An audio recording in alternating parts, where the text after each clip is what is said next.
Hey guys, welcome to our channel. நம்ம வீடியோக்குள்ளாடி போக முன்னாடி ஒரு முக்கியமான அறிவிப்பு. நிறைய பேர் மெசேஜாக இருந்தாலும் சரி, மெயிலாக இருந்தாலும் சரி, அதிகமாக கேட்டுகிட்டே இருந்தது, நாங்களும் டேரோ கார்டு ரீடிங் கற்று தருவீங்களா, அந்த கிளாஸ் எப்படி ஜாயின் பண்ணுறது அப்படின்னு கேட்டுகிட்டே இருந்தீங்க. அந்த டைம் கேட்டுட்டு இருந்த எல்லார்கிட்டையுமே நாங்கள் சொன்னது என்ன அப்படின்னா, இப்போதைக்கு நாங்கள் கிளாஸ் எடுக்கலை அப்படின்னு.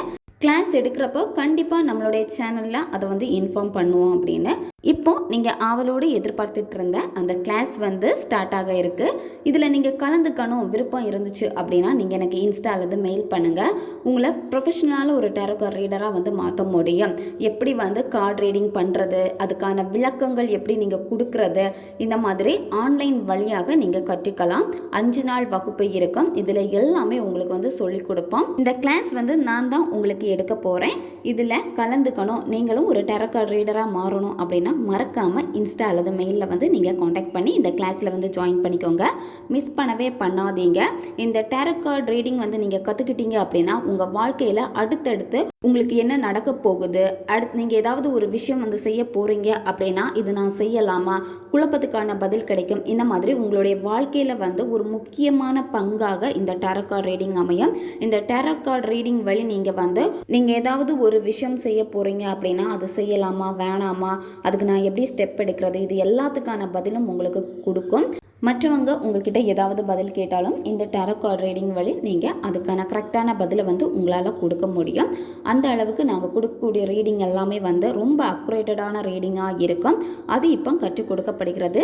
தேவைப்படுறவங்க காண்டாக்ட் பண்ணுங்கள். நம்ம சேனலை நீங்கள் இதான் ஃபர்ஸ்ட் டைம் பார்க்குறீங்கன்னா மறக்காமல் சப்ஸ்கிரைப் பண்ணிக்கோங்க. பக்கத்தில் இருக்கக்கூடிய பெல் பட்டனையும் கிளிக் பண்ணிக்கோங்க. அப்போ தான் நான் போடக்கூடிய வீடியோஸ் எல்லாமே உடனுக்குடன் உங்களுக்கு நோட்டிஃபிகேஷனில் வந்துக்கிட்டே இருக்கும்.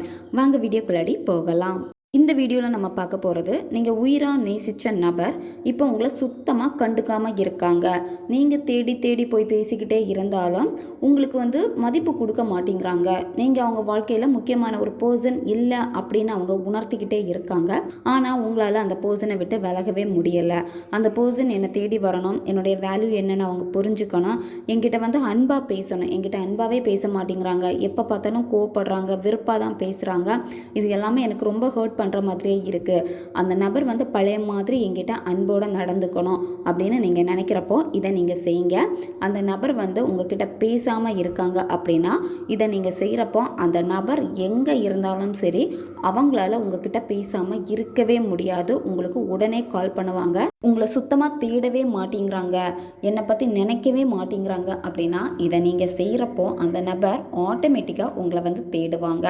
நீங்கள் அவங்கள தேடி போக வேண்டிய அவசியமே கிடையாது. இதை மட்டும் நீங்கள் செஞ்சுட்டு அமைதியாக இருங்க. யாருக்காக இதை நீங்கள் செய்கிறீங்களோ அந்த பர்சன் உங்களை தொடர்பு கொள்ளுவாங்க. இந்த மெத்தடை யாரெல்லாம் பயன்படுத்தலாம்னா, ரிலேஷன்ஷிப்பில் இருக்கிறவங்க பயன்படுத்தலாம், ஒன் சைடு லவ்வில் இருக்கிறவங்க பயன்படுத்தலாம்.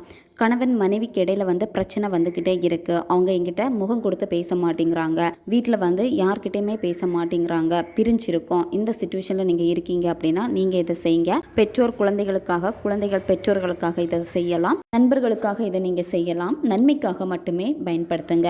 எந்த நேரத்தில் இந்த மெத்தடை நீங்கள் செய்யணும் அப்படின்னா, காலையில் நீங்கள் பிரம்ம முகூர்த்த நேரத்தில் இதை நீங்கள் செய்யணும். அப்படி இல்லைனா நைட்டு நீங்கள் தூங்க போகிறதுக்கு முன்னாடி இந்த மெத்தடை நீங்கள் செய்யணும். எந்த டேயில் இந்த மெத்தடை நீங்கள் தொடங்கணும் அப்படின்னா, நீங்கள் திங்கக்கிழமையில செய்யலாம், வியாழக்கிழமையில செய்யலாம், ஞாயிற்றுக்கிழமையில செய்யலாம். இந்த மாதிரி வரக்கூடிய நாட்களில் ஏதாச்சும் ஒரு நாட்களில் இதை நீங்கள் தொடங்கணும். கண்டினியூவாக இந்த மெத்தடை நீங்கள் எவ்வளோ டேஸ் ஃபாலோ பண்ணணும் அப்படின்னா 3 டேஸ் இதை நீங்கள் ஃபாலோ பண்ணணும். அமைதியான ஒரு பிளேஸை சூஸ் பண்ணிக்கோங்க. யாருமே உங்களை டிஸ்டர்ப் பண்ணக்கூடாது. யாராச்சும் வராங்களா அப்படின்னு சொல்லிட்டு பயந்து மெத்தடு செய்யக்கூடாது. அப்படி இருந்துன்னா இது உங்களுக்கு வேலை செய்யாது. இந்த மெத்தடில் உங்களுக்கு தேவைப்படுறது ஒரு பிரியாணி இலை தேவைப்படும். நீங்கள் எடுக்கக்கூடிய பிரியாணி இலை பார்த்தீங்கன்னா முழுமையான இலையாக இருக்கணும். பாதி கட் பண்ணி பாதி இருக்கக்கூடிய அந்த மாதிரி இருக்கக்கூடிய இலை எடுக்கக்கூடாது. இலையில் பார்த்தீங்கன்னா ஓட்டையாக இருக்கும், புள்ளியாக இருக்கும், இந்த மாதிரியும் இருக்கக்கூடாது. நல்ல நீட்டாக இருக்கக்கூடிய ஒரு இலையை எடுத்துக்கோங்க.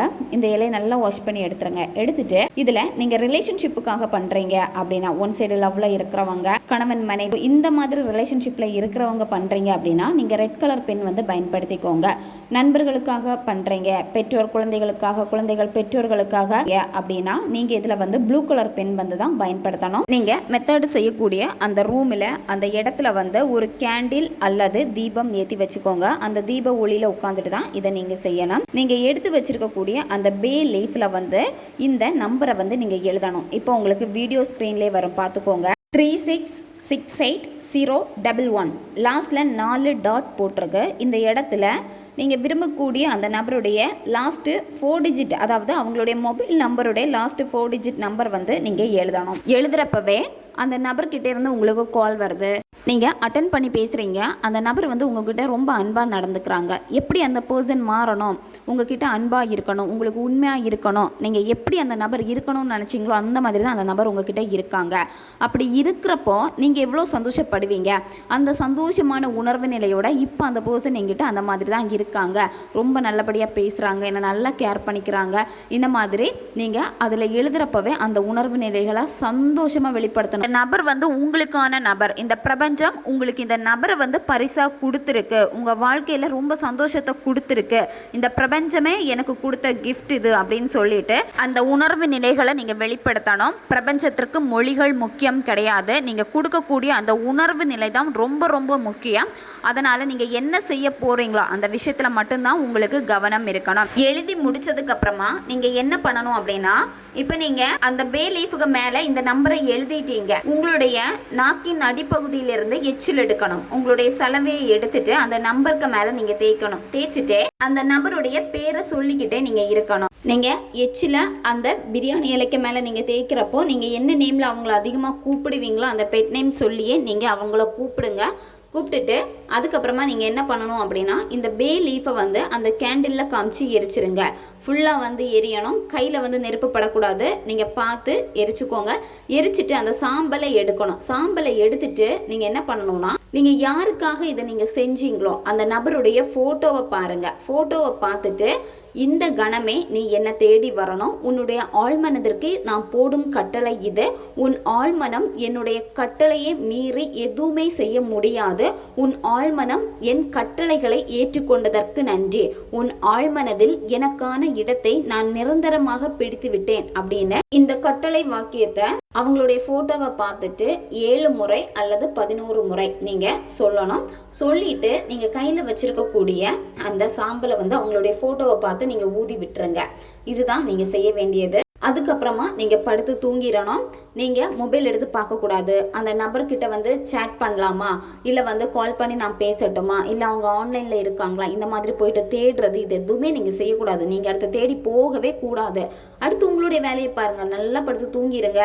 காலையில் எழுந்திரிச்சிட்டு உங்களுடைய வேலை என்னவோ அந்த வேலையில் மட்டும் ஃபோக்கஸ் பண்ணுங்கள். இந்த மாதிரி ஒரு மெத்தட் பண்ணதே நீங்கள் மறந்துடுங்க. மெத்தட் செய்கிற நேரத்தில் மட்டும் கவனத்தை கொடுத்து நீங்கள் செய்யுங்க. மற்ற நேரத்தில் உங்களை நீங்கள் பிஸியாக வச்சுக்கோங்க. இதை செஞ்சு முடித்த 3 நாளைக்குள்ளாடி இது உங்களுக்கு ரிசல்ட்டை கொடுக்கும். ரொம்பவும் எளிமையான ஒரு முறை தான் இது. நீங்கள் எதிர்பார்க்கவே கூடாது. எதிர்பார்க்காம பிரபஞ்சத்தை முழுமையாக நம்புங்க. பிரபஞ்சம் கண்டிப்பாக நீங்கள் என்ன கேட்டீங்களோ அதை உங்களுக்கு நடத்தி கொடுப்பாங்க. அடுத்த ஒரு வீடியோ பதிவில் சந்திக்கலாம். நன்றி.